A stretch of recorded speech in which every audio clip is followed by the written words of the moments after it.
if your mind took instructions from you, would you create anxiety? No. So don't look for answers elsewhere, elsewhere, elsewhere. It is just that your own physiology and your psychological patterns not taking instructions from you.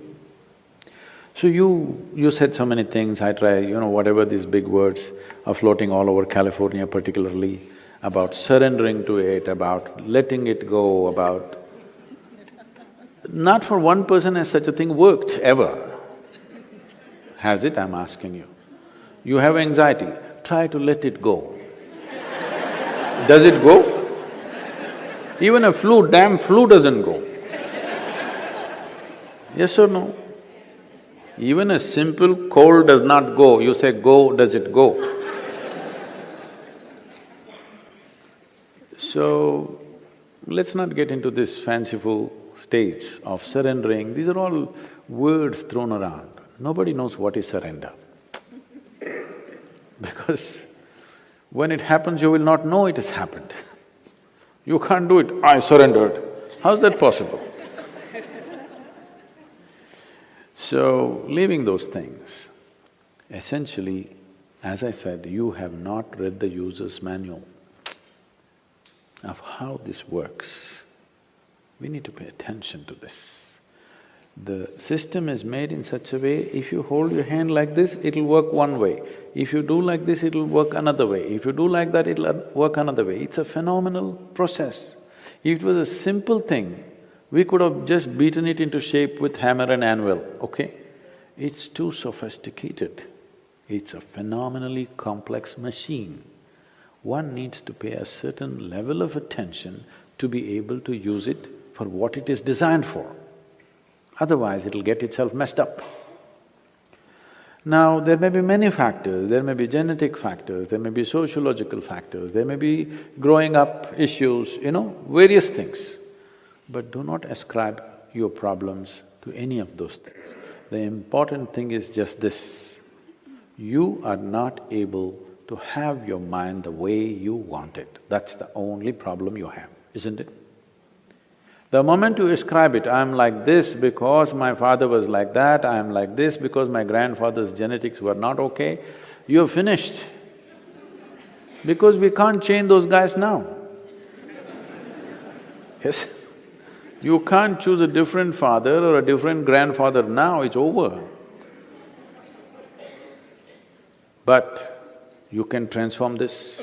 You must understand, still it doesn't matter you have anxiety disorder.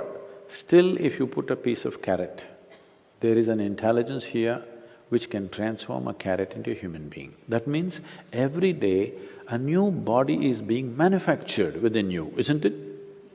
In parts, a new human being is manufactured every day. When the very source of creation is functioning within you and a new human being is constantly being created, if you take little charge of that, you can create an entire new physiological and psychological process. This happened to us some time ago. Last year, we were trekking in Tibet. I was in a tent, I was doing some work and another person was cutting an apple. One of these porcelain knives these days.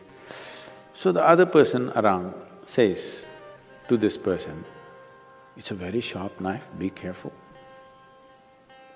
It irritates me a bit. I look like this because he's a grown man. If it's a child, it's different. Then we have to watch how he uses the knife. It's a full-grown man and a knife is supposed to be sharp. If it's not sharp, why do you call it a knife?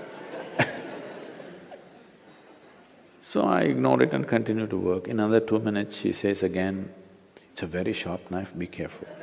I said, "Come on, he's a full-grown man, leave him alone, he knows how to use this knife. This stupid knife can't he handle? It's not some earth-moving machinery or spacecraft or something that he doesn't know how to handle. It's a knife." She says, "No, Sadhguru, it's a very sharp knife." All right. And I continue what I'm doing. In another 2 minutes, she whispers to him, please be careful, very sharp.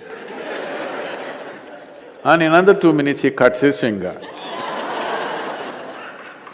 Then I give up, okay. This is all that's happening. This is all that's happening with life. You have an intellect for which you don't have a stable enough platform. Or in other words, you have a sharp knife, a very sharp knife a very sharp knife in your hand, but your hand is not steady. Please see, it's your own mind which is causing all this pain, isn't it? Yes or no? So you have a very sharp knife, the sharper it is, the more you cut yourself. So we don't have to blunt the knife, we just have to have a steady hand, isn't it? Nothing has been done about that. People are trying to blunt the knife with all these sedatives and nonsense. What you take is to blunt the knife.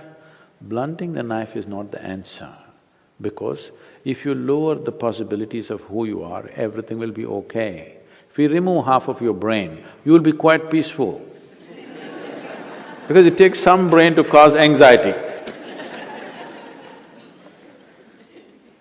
If we really remove half of your brain, you will be quite peaceful and you may even be happy, actually. Nothing bothers you. You'll be okay. All right? But that's not what we're looking for. What a human being is looking for is to become limitless in some way. And if this has to happen, you have to create a steady platform.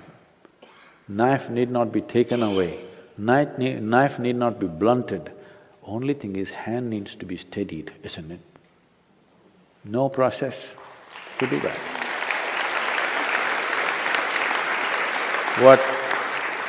What inner engineering means, what yoga means is just this. When I say yoga, being in California, don't imagine all those impossible postures.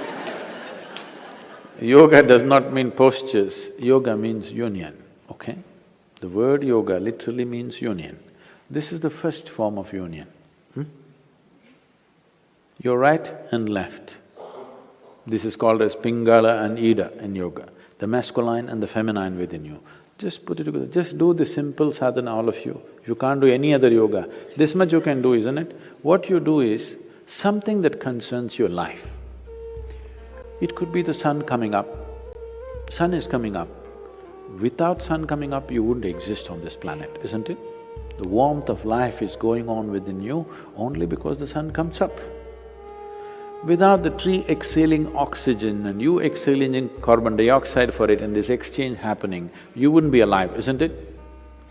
Like this, look at it, the food that you eat, the sun, the earth that you walk upon, air that you breathe, water that you drink, people who live around you, whatever, you choose anyone. Just do this, put your right and left together perfectly, not like this, perfectly, okay? Just look at something that really matters to you. Maybe the sun, maybe the sky, maybe the cloud, maybe a tree, maybe a person, maybe a child, an animal, it doesn't matter what. Just look at it, putting your hands together for 10–12 minutes at a stretch. You will see half your anxiety will start settling down. Because essentially the conflict is, there are two dimensions within you. I don't want to go into an elaborate description of this, because the yogic physiology goes elaborately into this. But to put it simply, even in modern medical science is telling you there's a right brain and a left brain, all right? Just put these two things together. Look at with utmost love and appreciation towards something that matters to you. It could be your wife, it could be your husband, it could be your child, a tree, a dog, sky, sun, moon, whatever. Every one of them are vital for your life, isn't it so? Yes? Whatever you can relate to. Putting these two things together, just look at them with utmost pleasantness that you can generate, recognizing how important they are for you. Many things will change. This is the first form of yoga. If I do this, it'll become difficult. And there are many ways to do namaskar, like this, like that, like that. This is the most simple thing. Start here, okay